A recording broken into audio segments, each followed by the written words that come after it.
Mission Log, a Roddenberry Star Trek podcast. Episode 149. Booby Trap.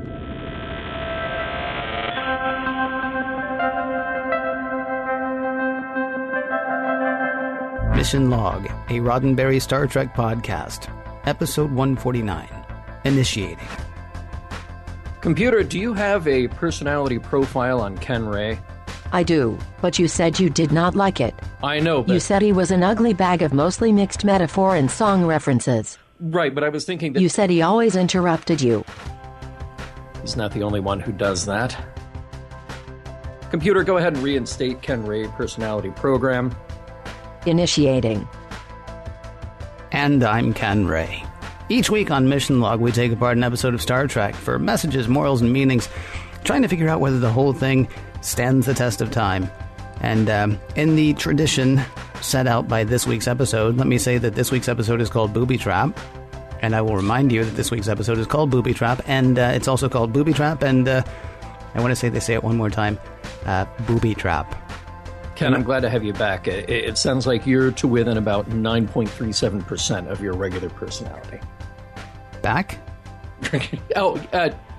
Yeah, no, never mind. You. I mean, I'm back again this week. We're doing what we do. I don't know what you're. Yeah.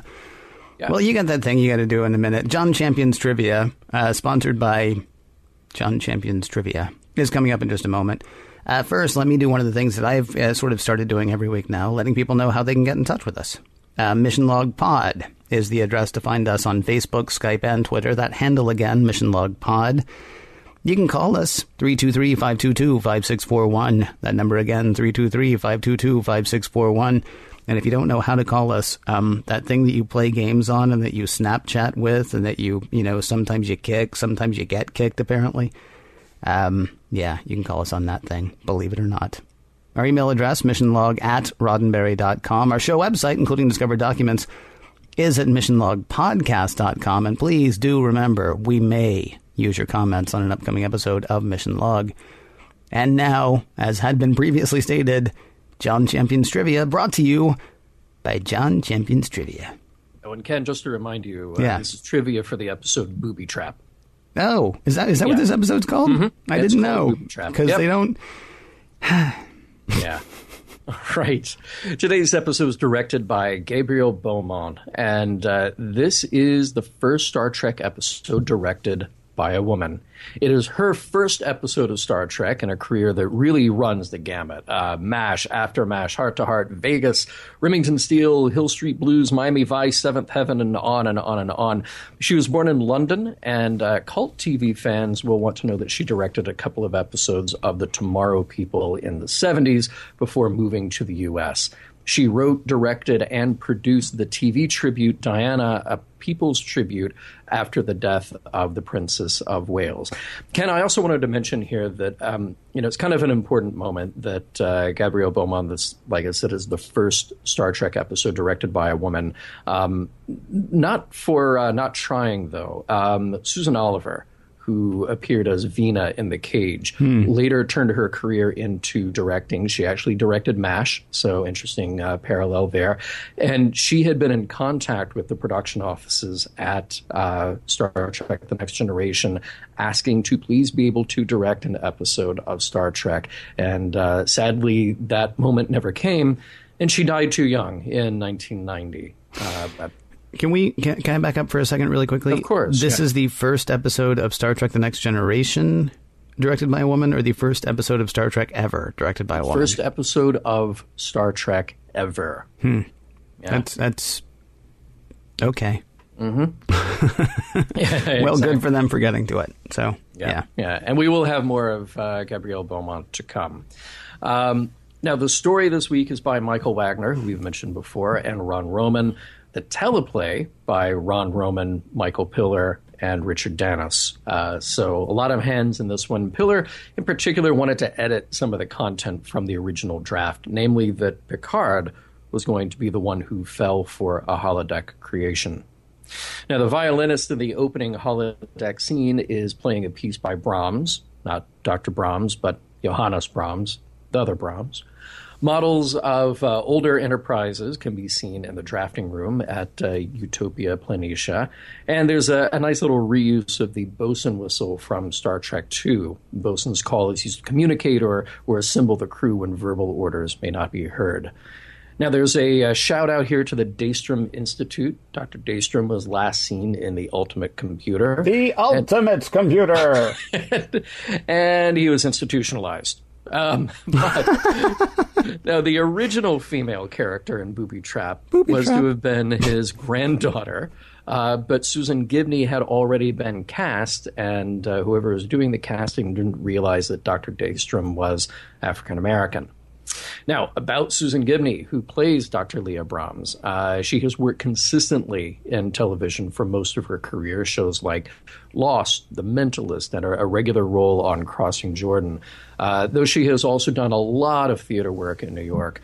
Remember her, she might show up again, and you'll also be interested down the road to know some other prominent Star Trek roles that she auditioned for. Now, Albert Hall played Galak Dar, the commander of the ancient doomed ship in this episode. He's an Alabama native, also with a long list of TV credits to his name. Men of a Certain Age, 24, Matlock, regular gig on Ally McBeal, and he was featured in Apocalypse Now as Chief Phillips. Geordi's first crush in this episode is Christy Henshaw, played by Julie Warner. Her first gig was on The Guiding Light, and she made numerous TV appearances after that, including Party of Five and Nip Tuck, and we may very well see her come back to Next Gen. Captain Picard is going on a field trip. Relax. He's the captain. What could possibly go wrong?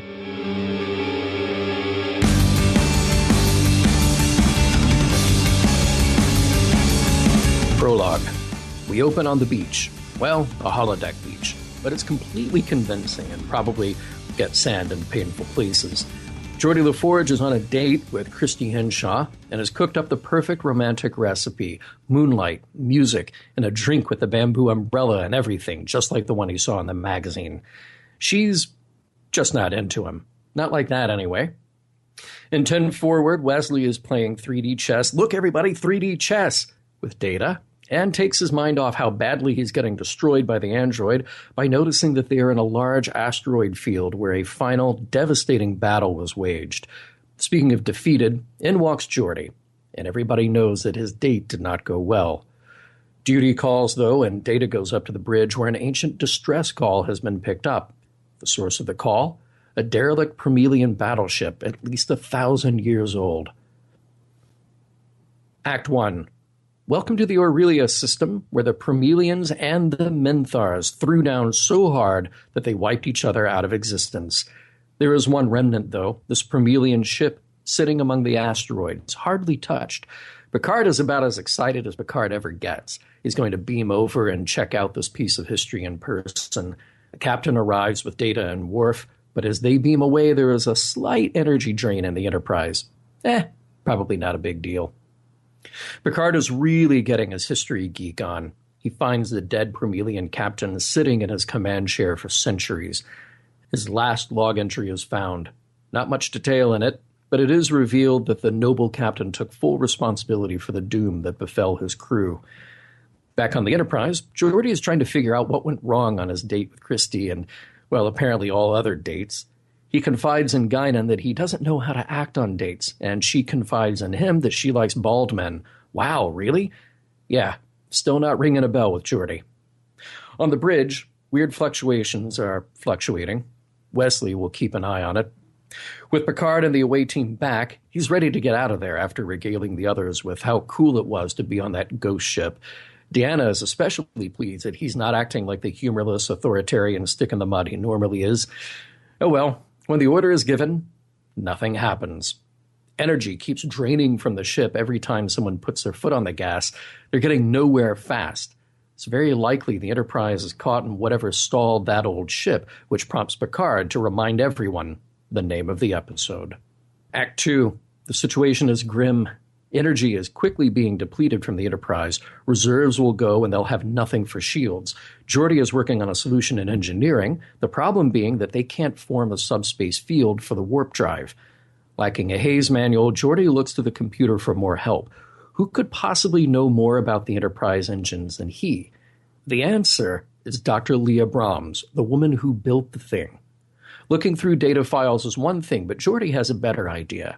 He plays back a voice log of Dr. Brahms based on her papers about propulsion. On the bridge, Dr. Crusher is working out a survival plan. They'll only have about half an hour to live once the shields fall due to radiation exposure. Around that time, Riker and Data call back from the Promelian ship with some good news. They found more ship's logs they'll bring back to the Enterprise. Geordi uses a scientific modeling approach to solve his problem. He has the computer recreate on the holodeck the drafting room at Utopia Planitia near Mars, where the Enterprise was built. Pretty clever. Now he'll be able to model various outcomes based on information about their current problem. Once he's there, a physical representation of Dr. Brahms is created by the computer, and she's a little stiff, but seemingly Geordi's type. Act 3. Right away, Geordi and the holographic Dr. Brahms have a bit of a breakthrough. With the engines, I mean. At least they can hold on a little longer. This should be a moment for celebration, but the holographic Dr. Brahms is still unmoved.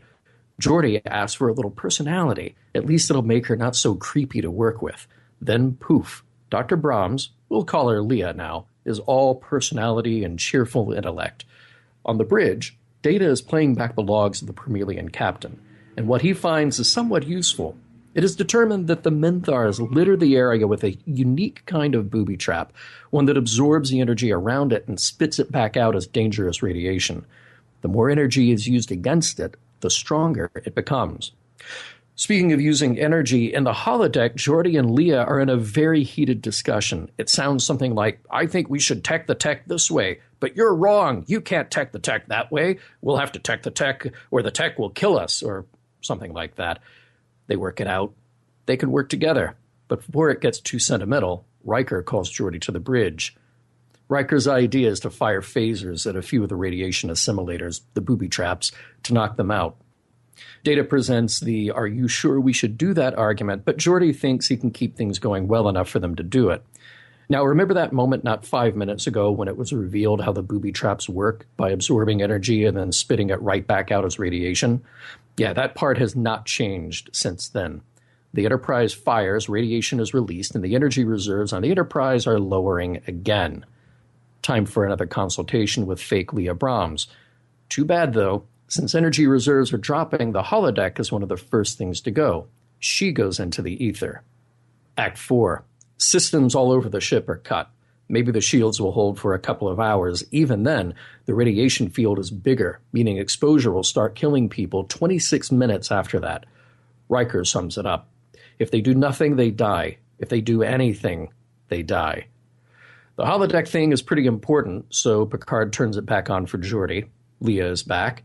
This time, she and Geordi have another breakthrough in realizing that they could possibly navigate their way out by allowing the ship's computer to do the flying, making a counter-adjustment for every negative impact the booby traps provide. Sounds promising, but will the captain buy it?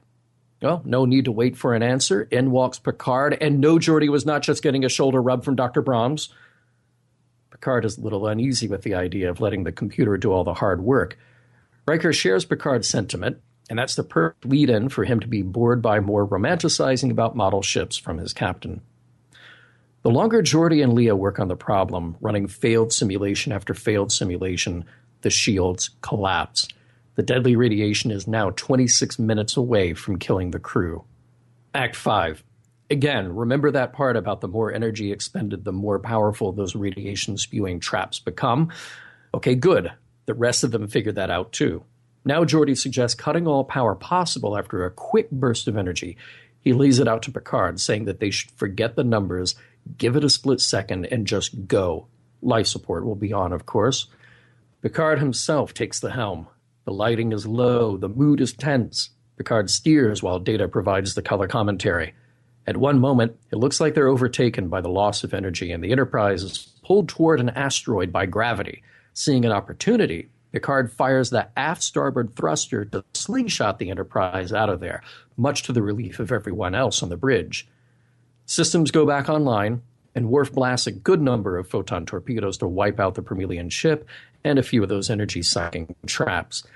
Geordi is back in the holodeck with Leah. He says they made a good team, but they needed a little good old human intuition to save the day. She gets it, and she reminds Geordi that she's always with him. Leah's work is all around him in engineering, after all. To say goodbye, she plants a big holographic kiss right on the chief engineer, and Geordi solemnly ends the holodeck simulation. The end. Well done, sir. Thank you. Yes, no problem at all. Well done.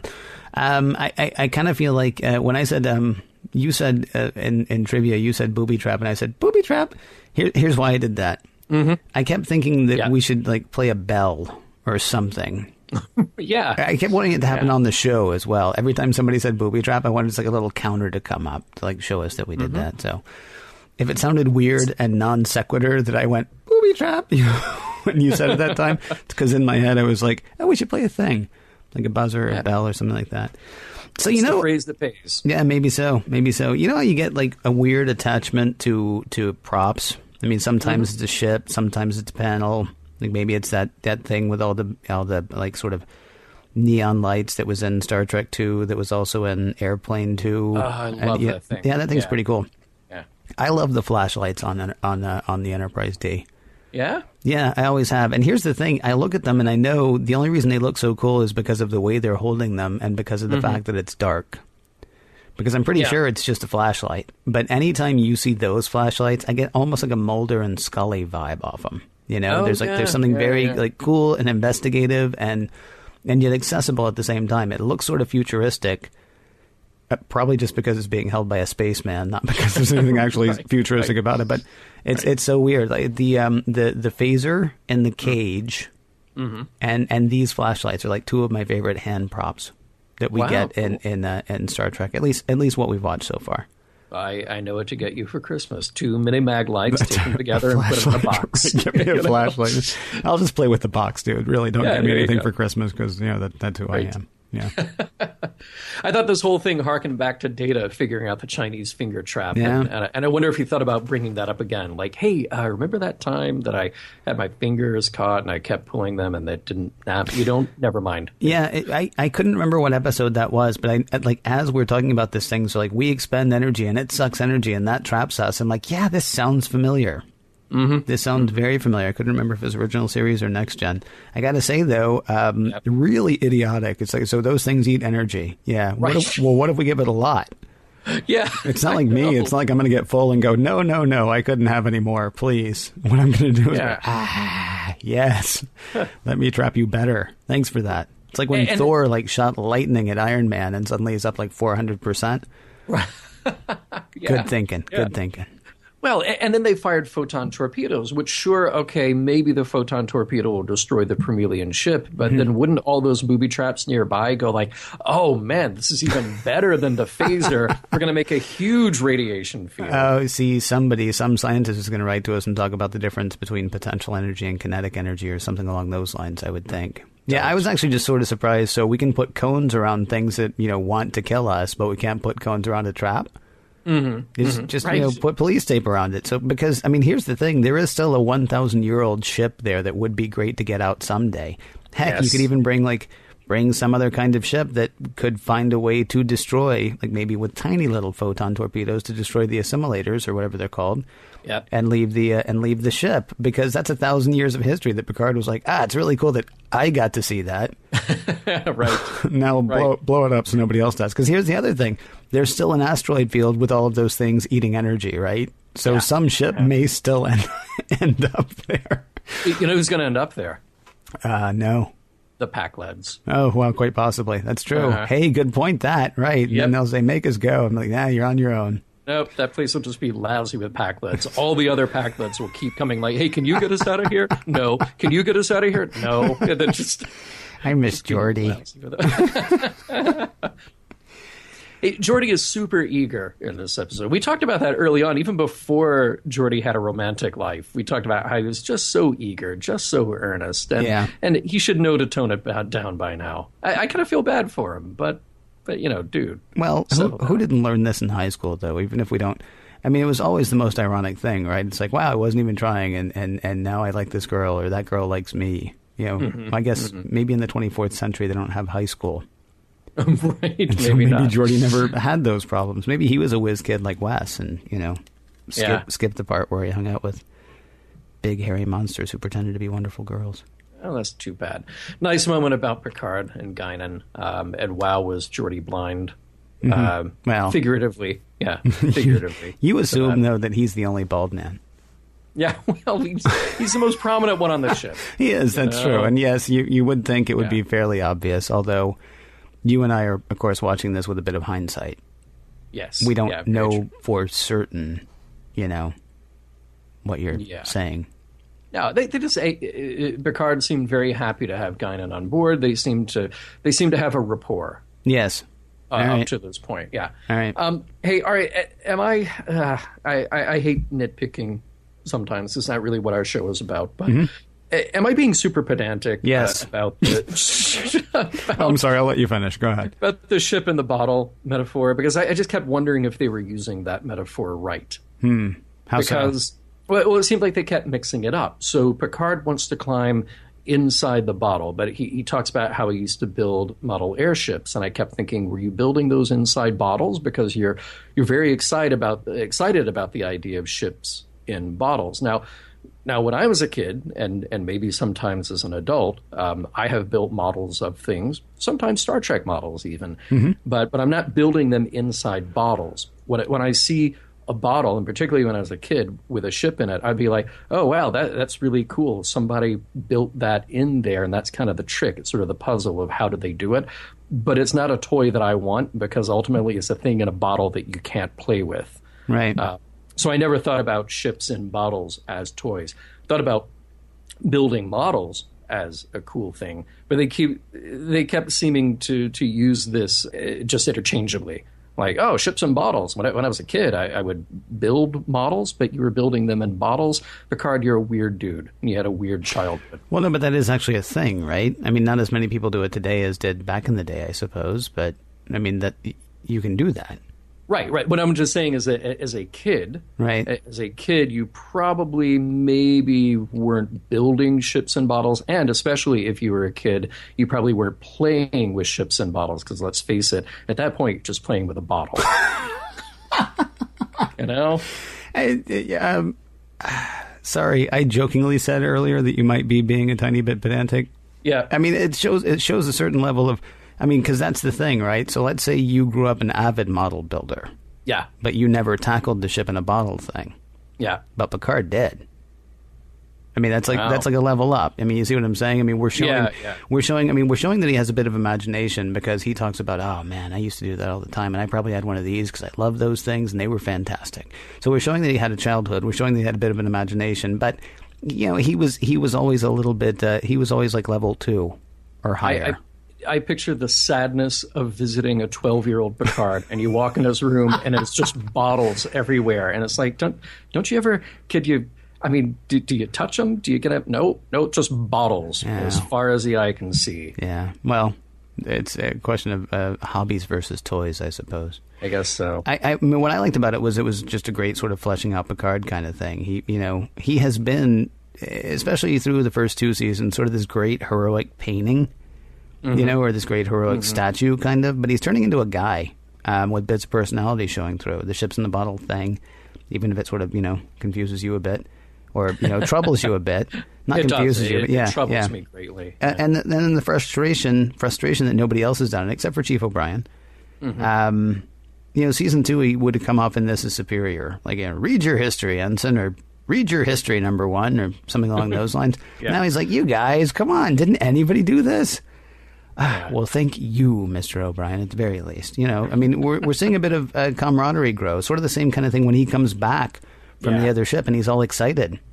Like you said, Deanna's all excited that he's not such a stick in the mud. I mean, they can even say to him, "It is really neat to see you be like this." And he doesn't say, "It is, isn't it?" But at the same time, he's not like, "Don't be so informal." I mean, we're getting growth out of this character. We're getting more familiarity, not only with the character, which we would have had just from watching 2 seasons anyway, but we're getting more familiarity from him, which is kind of neat. Right. Yeah. Yeah, I totally agree. Hey, one thing that I thought of, when Geordi walks into the recreated drafting room, how can we be sure everything is completely accurate? I mean, don't we know by now that the Enterprise has to interpolate and synthesize some data? So he goes in, and here are these boards with information written on them, and sure, maybe there's a picture from that moment that the Enterprise could just sort of like, oh, okay, I'm going to recreate the image that I can see on the picture. But then, like, there's filing cabinets. How does the Enterprise know what's inside the filing cabinets if he's got to look around? So, remember in Star Trek 4 when they were able to see what was going on in the ocean several hundred miles away from where the Klingon bird of prey was? My assumption, I mean, we've talked before about in the original series too, and actually in Next Gen, now that I think about it, they've been able to play back things that we didn't think they would be able to play back. Yeah. There's apparently a lot of looking around and recording what's going on. I know. I mean, the creepy surveillance state of the Federation, I guess. If you work in a drafting room, you can assume that everything you do is being recorded and saved and can be played back at any moment. Maybe so. I was actually wondering how it is that Geordi had never been in a recreation like this before. I would think that this would be, Starship Engineering 101. Like literally 101. When he's at the academy, I would think that they would take them to a holodeck room. By the way, all classrooms should be holodecks. Yeah, no kidding. I would think they would take him to, a holodeck room and say, so this is where it all began. And let me show you how this worked. And listen, hey, stay out of that filing cabinet. Let me show you how this worked and how this worked. Yeah, that's where they kept their cookies. And it's not snack time yet. We'll do that later, Mr. LaForge. Yeah, I was a little surprised. I mean, he's sort of, wow, this is where it all began. I'm thinking, there was a young engineer named Montgomery Scott. You wouldn't have been able to keep him out of that room if there had been one for the original Enterprise. He liked to read technical journals in his off time. He liked to do all, it's almost like Geordi got the job and he's like, cool, I got the job. As opposed to, engineering being, I mean, that's all Scotty wanted to do. I'm not, like I was going to say, I'm not comparing the two, but I guess I am. It was just weird to me that he's like, oh, this is neat. I'm thinking, wow, I would have gone there. Come on. Really? Yeah.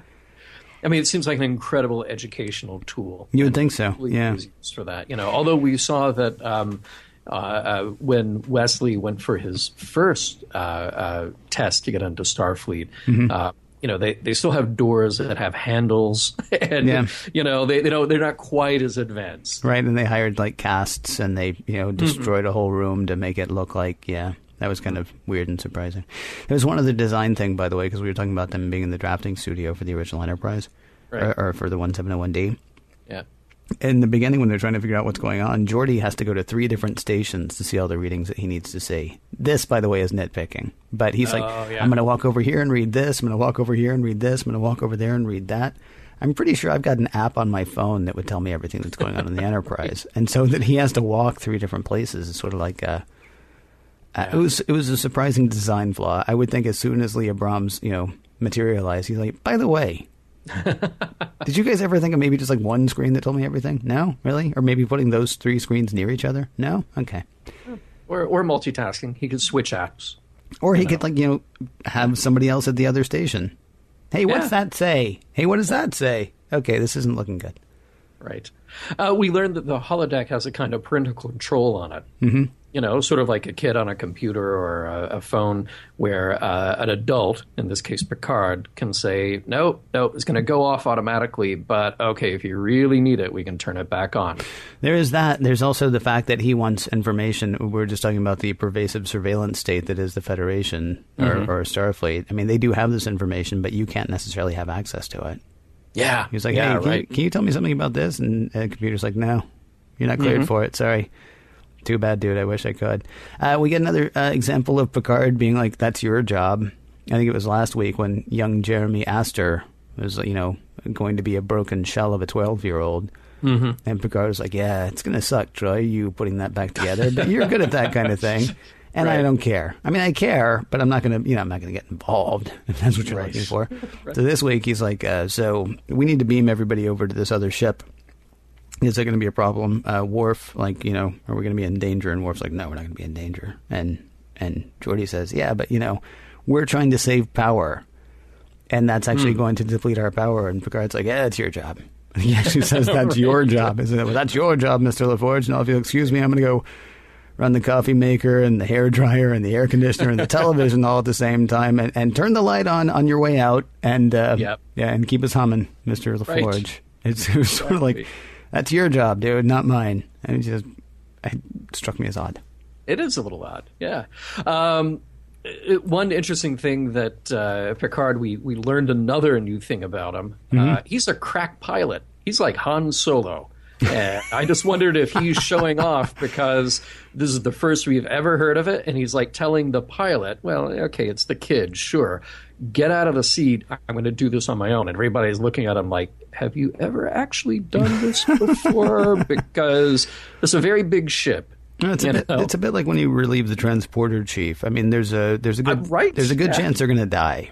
There's a good chance in doing this. I mean, Geordi actually says, look, we have a plan, and it's 50-50 that we get out. And so with those odds, Picard's going to be the guy to do it. I mean, he's kind of what. I mean, what's weird is if it doesn't work, they're really not going to have long to think about it. But he doesn't want, young Wesley Crusher's last 28 minutes, I guess, to be going, oh man, I should have hit that just a tiny bit earlier, huh? No, but who's the actual best pilot on the Enterprise? Because if the best pilot on the Enterprise is the captain, he probably should be in a different chair. Maybe so. So. And they used thrusters, which was cool. And I just wondered, does anybody use thrusters anymore? Does anybody even remember that they have thrusters? Because apparently they didn't until minute number 46. Better to have them and not need them than need them and not have them. I guess so. Yeah. Hey, very cool, the old slingshot around an object trick, because it works well, and it should be old hat by now. Everybody's kind of surprised when Picard pulls that. But they've done it on Star Trek before. We know they can travel through time if you do that around the sun. And in real life, we just did that not that long ago when NASA used Jupiter's gravity to speed up the New Horizons probe on its way to Pluto. So they launch New Horizons, it's humming along, it's picking up speed, and then it gets to Jupiter, makes a big turn around Jupiter, and increased speed by something like 20%. That's pretty cool. Yeah, incredibly cool. I'm kind of embarrassed that everybody can hear that I didn't realize that. No, I don't think a lot of people knew that. I did not realize that. That's kind of awesome. And we're lucky that it actually got there. Wouldn't it be great if, like, the first thing NASA found in 1963 was a message from New Horizon? Because, slingshots past Jupiter, goes back in time. Right. It turns out it's been there like 100 years. We made the Borg. Woo, look at us. We made the Borg. Yeah. Yep. Although, now, that was a tiny probe going around a giant gas planet, Jupiter. In this case, we have a tiny asteroid and a field of other asteroids. And I wondered, is it really a strong enough source of gravity to affect the Enterprise? Because the ship just looks absolutely huge in comparison. I'm going to say it is strong enough to do that, but it's only going to send us back in time 3 seconds. Oh, okay. He's got 3 more seconds to work on that thruster. And in conclusion, Ken, I have to say that that ancient ship, the Promelian battlecruiser, it blew it up real good.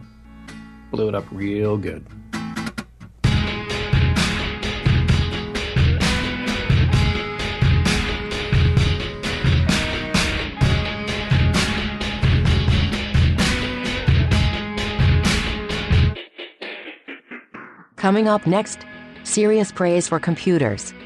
As it should be.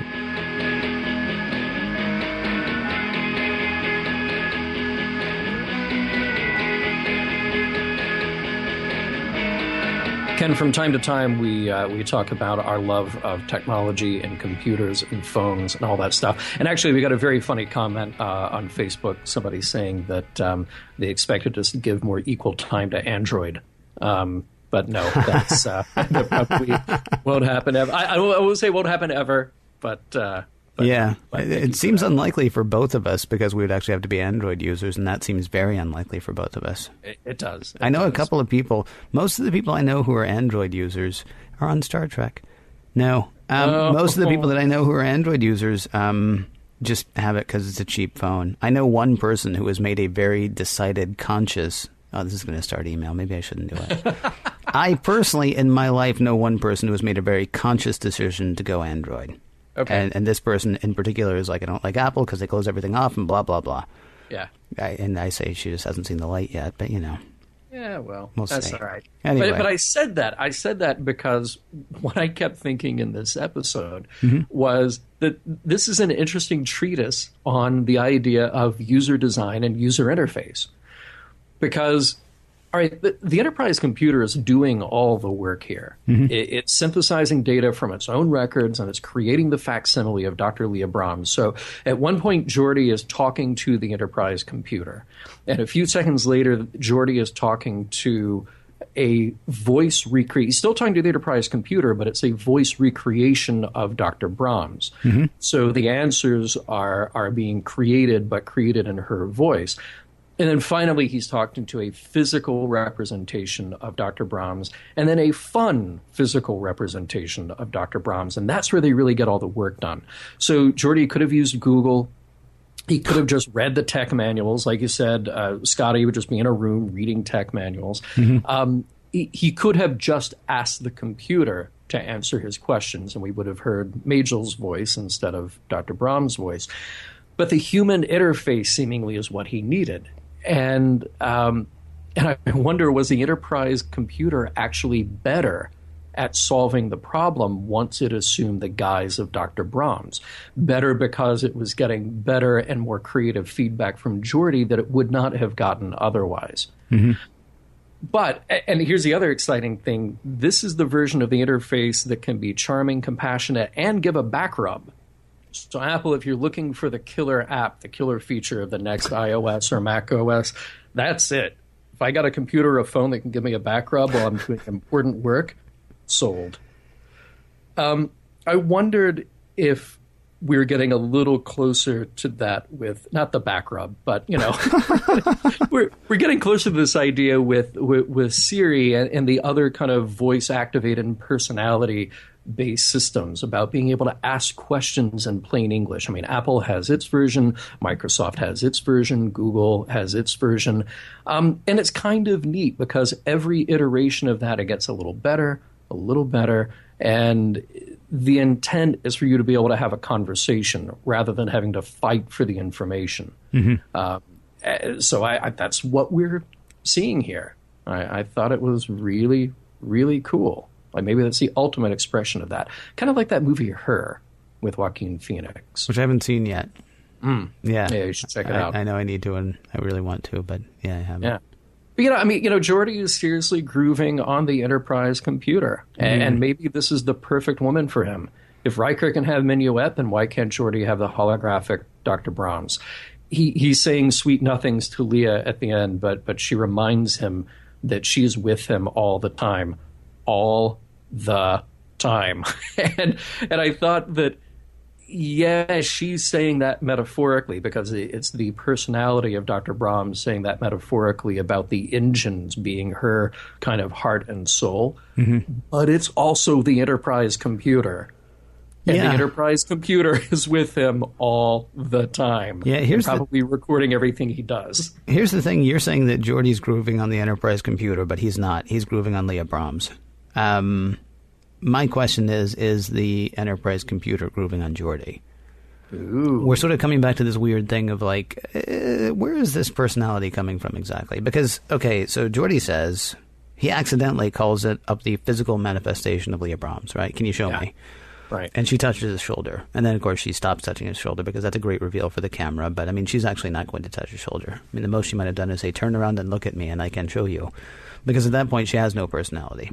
But, once he says, okay, well, bring me a personality for this. Okay, now I have to ask a question. Is she a shameless flirt? Like, is she a known flirt throughout the galaxy? Or was she feeling particularly flirty when she participated in whatever debates Geordi was asking her about, right? Or whatever conference she was, talking about? Because the computer theoretically is drawing from things that we know about Leah Brahms that are accessible. I mean, again, he tried to access something about her personality that was cut off from him. Okay, well, so maybe the computer is letting him know things about her that she shouldn't know. Or maybe she was just feeling, maybe being on stage makes her feel like, hey, look at everybody's looking at me, and that's kind of hot, and so maybe she's flirty when she goes up and does that thing. Or does the computer know that this is a deficiency in Geordi's life, and so it's like, oh, I got 9% of her personality to fill. I'll fill it with horn dog. How would that be? I'll fill it with, sure, could easily fall in love with this guy, because who couldn't fall in love with this guy? Or does the computer want love? Because there is a leap here that is not natural. There's a leap here that doesn't necessarily make sense, right? Give her some personality. Okay, well, did she start making out with somebody on the conference stage? Because she starts making out with Geordi. There's an emotional bond being built here between, in Geordi's head, being built between Geordi and Leah Brahms. But as you pointed out, it's between Geordi and the computer. Yeah. And on whose part is that happening? Geordi does not start macking on her.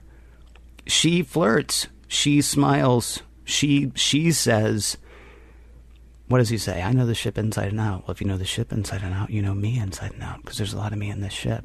Okay, that's not engineering talk. Right. That's come hither.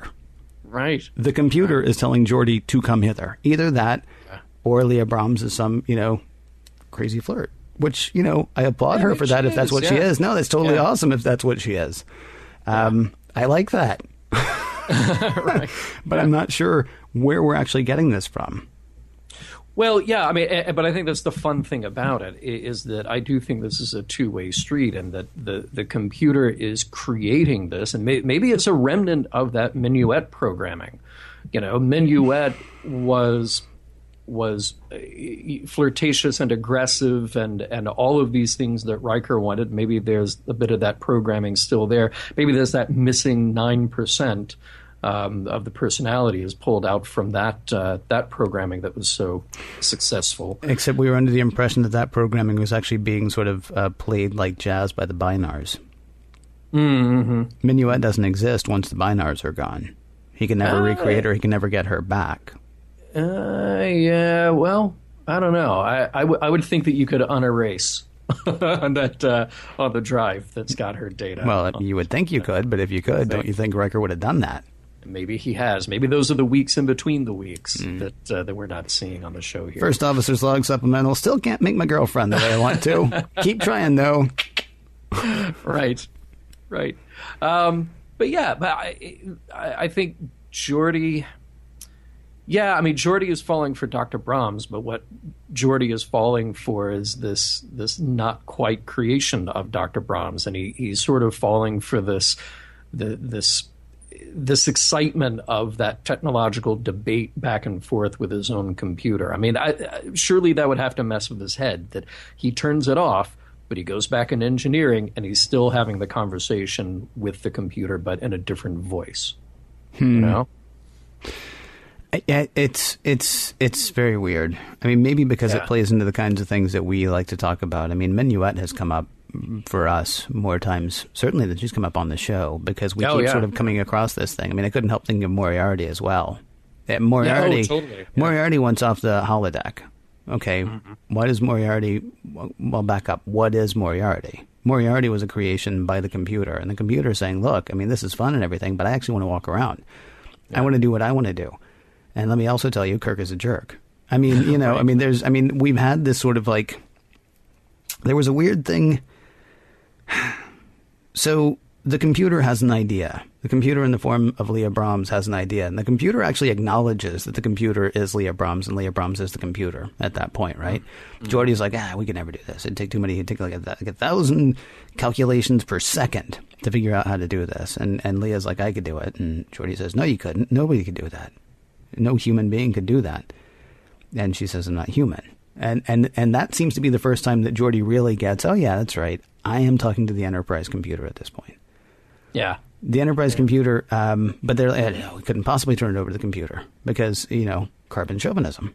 Mm-hmm. It can do 1,000 calculations a second, which really ought to be enough to figure out, okay, go left, go right. Right? Because that's pretty much what Picard's doing in the end.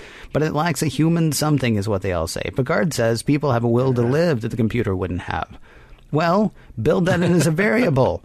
Let the computer know that what you want to do more than anything is, give it the 3 laws of robotics. You want to make sure that we all live, and you want to make sure that you live too. Right? Yeah, absolutely. So does the computer, or could the computer at least be programmed to want to live? And the answer, Moriarty tells us yes. And the Practical Joker tells us yes. I mean, when the computer is saying it's not fair as it's being turned back into a docile machine, the computer wants to live, or at least the computer can make us think that the computer wants to live. And if it can do that, then it can probably get us out of an asteroid field with a couple of thrusters. Minuet lets us know, well, no, not Minuet, I'm sorry. Moriarty and Leah Brahms both kind of let us know that there's a personality in the computer that wants to get out. I still say that Minuet was being driven entirely by the binars. So I don't think she actually plays into this, but I mean, the computer has told us a few times, I'd like to go outside. Can I go outside, please? Right. No? Right. Okay, let's go where you want to, like we always do.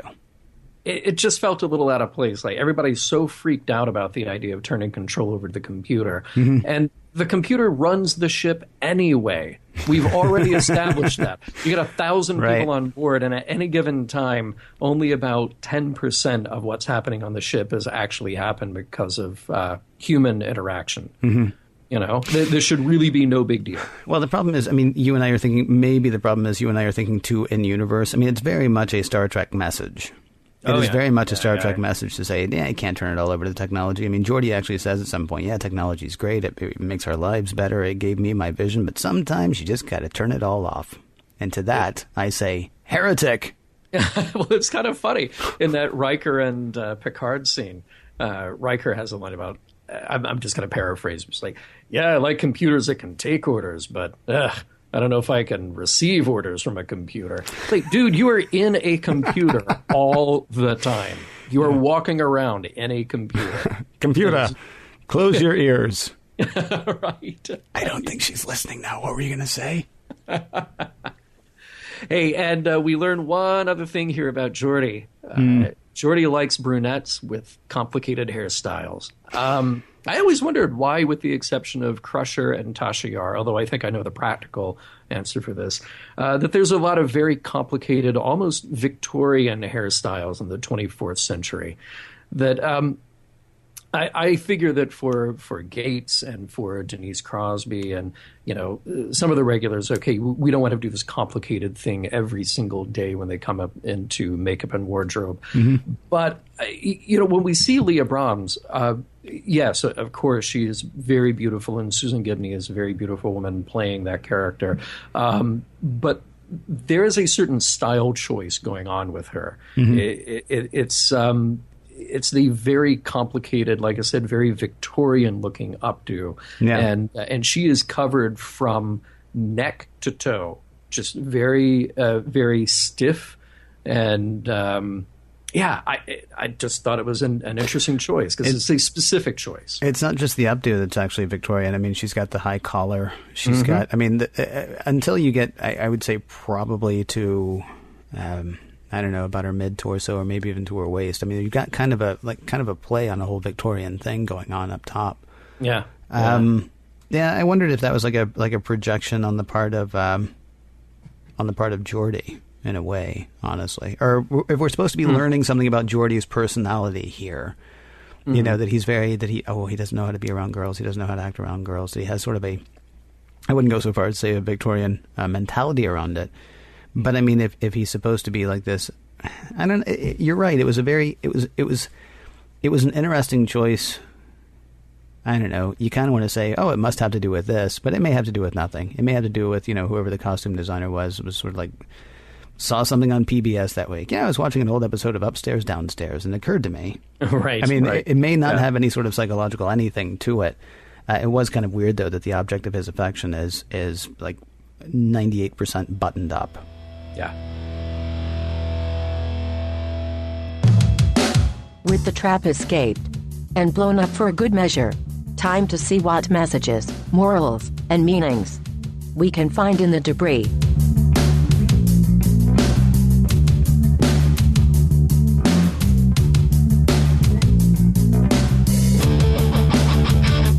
Did you find it weird, by the way? Sorry, this probably should have been a question that was in the last segment, but did you find it weird, by the way, that there's anything in Star Trek called Utopia anything? I know we've heard of Utopia Planitia before, but really, I mean, there's this one place, and yet what do there? They build ships to leave. It's kind of kind of odd. Because the whole thing sort of reads like Utopia sometimes, but then other times, not so much. And now, onto the part where we're supposed to ask about the messages, morals, and meanings, and whether the whole thing stands the test of time. This will be like the 10th or 12th time that we've said the title so far in this episode. Maybe the 15th or 20th. Booby Trap, John. Does Booby Trap hold up as an episode? I'm sorry, you mean Booby Trap? Does Booby Trap hold up? No, I wanted to ask about Booby Trap, actually. Oh, okay, then I'll tell you what I thought about Booby Trap. I don't want to hear about that. I want to hear about Booby Trap. Oh, you got it. It holds up pretty well, actually, and it's one that I like better the second or third time around. Mm-hmm. Just thinking about the Leah Brahms Avatar character and what that meant. Mm-hmm. There are things that I don't like. The opening of Act 5 is kind of a mess, with Geordi revealing to Picard that the computer can do it, but then so can a human. It just felt like that was a more important debate to have, but instead we got a debate of technobabble between fake Leah Brahms and Geordi. But other than kind of structural things about the show like that, I thought it was overall pretty good. Mm-hmm. We just came off a couple of real powerhouse episodes, so it would be very difficult for them to maintain that trajectory, and everything that comes after it is better and better and better. So I give this one a pass. It holds up, but I'm not... this is not one that I'm going to think about a week or two later. Oh, you'll think about it a few weeks from now, though. Well, yeah, very true. Yeah, but it's not like The Bonding or Who Watches the Watchers, where I think there's this such rich kind of meaty things to devour. Mm-hmm. How about you? There are interesting things to think about here if you're a geek. I got to say, as much as I try to not think ahead when this episode started, I actually cursed because I do know what's coming, and I'm sort of like. Bothered by that. I'm sort of like, I am watching. Forgive me, and if you have never watched Star Trek: The Next Generation before, fast forward a little bit, or just know that something's coming that I shouldn't be saying. We're watching Geordi make an incredible mistake, and I have a hard time watching him make this mistake, knowing what a mistake he's making coming up.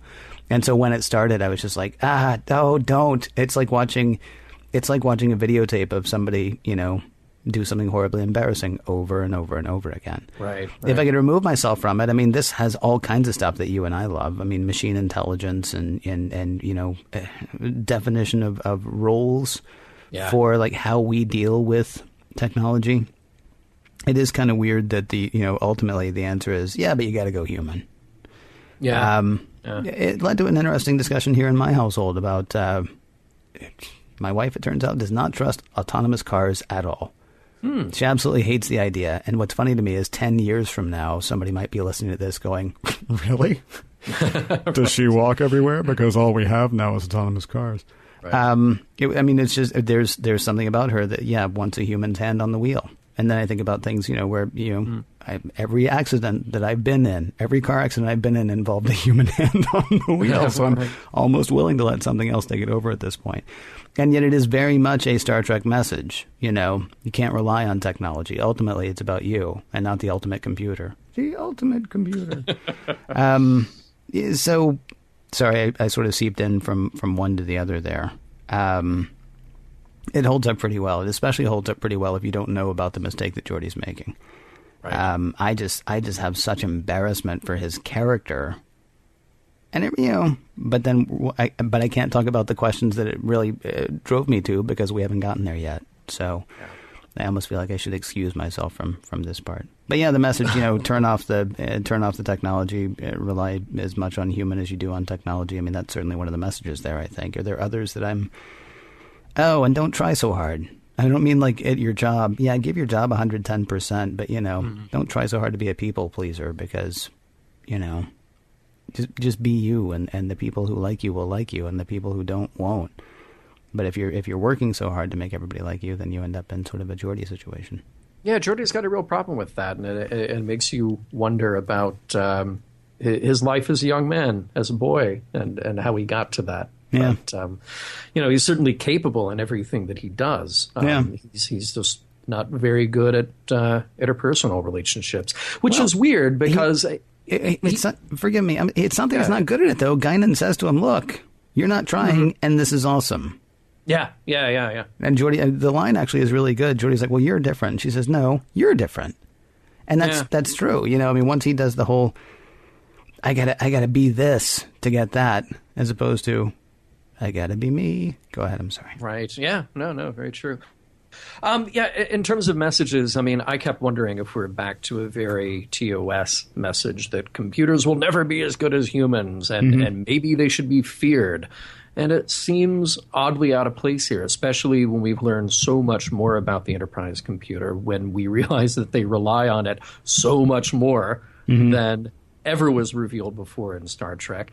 They absolutely need the computer to solve the problem, but it seems like a final kiss-off to the computer to have Picard heroically navigate and save the ship with a daring move at the last second. Could the computer have come up with that? Well, I guess we'll never know because they don't trust it.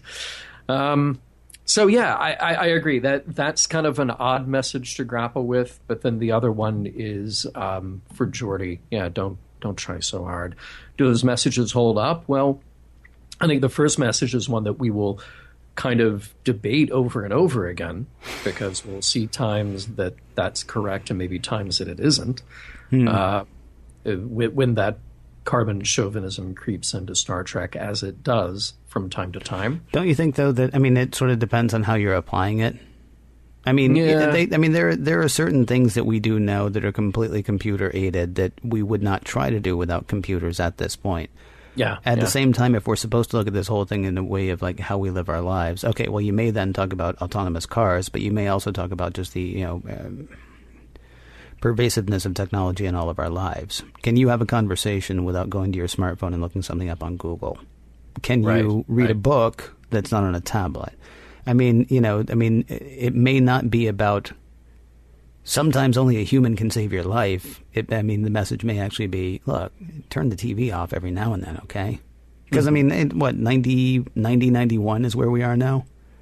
Yeah. Okay. Yeah, late 89. Okay. Yeah. Technology was not nearly as prevalent then as it is today, and yet there were still people saying, with the video games and the television, look at this, we got 70 channels on TV now. No, it's far too much.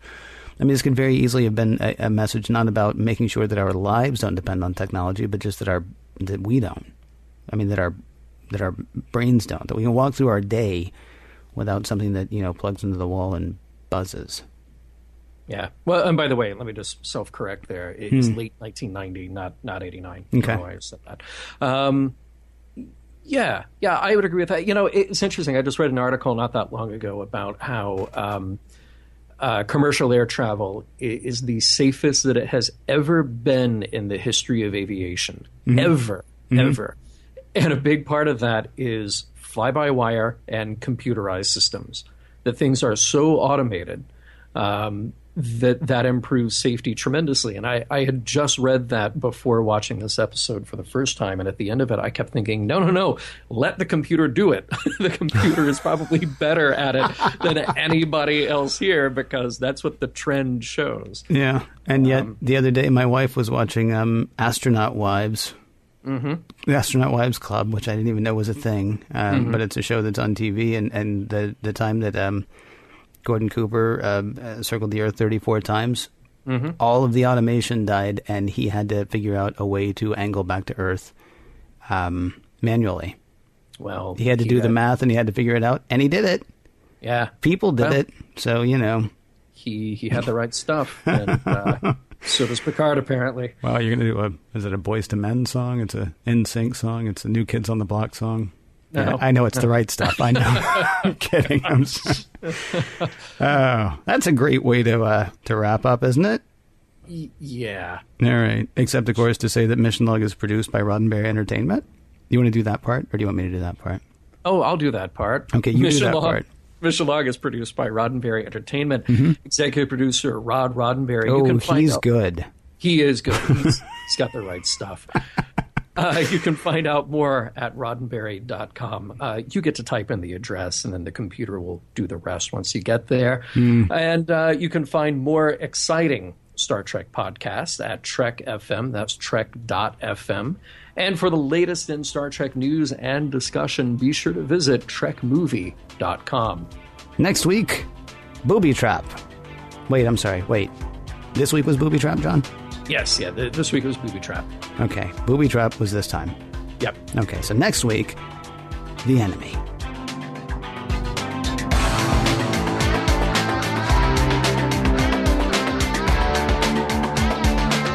Some of the music for Mission Log provided by Warp 11, online at warp11.com, and from the album Messages, by Key Theory, free to download at kitheory.com.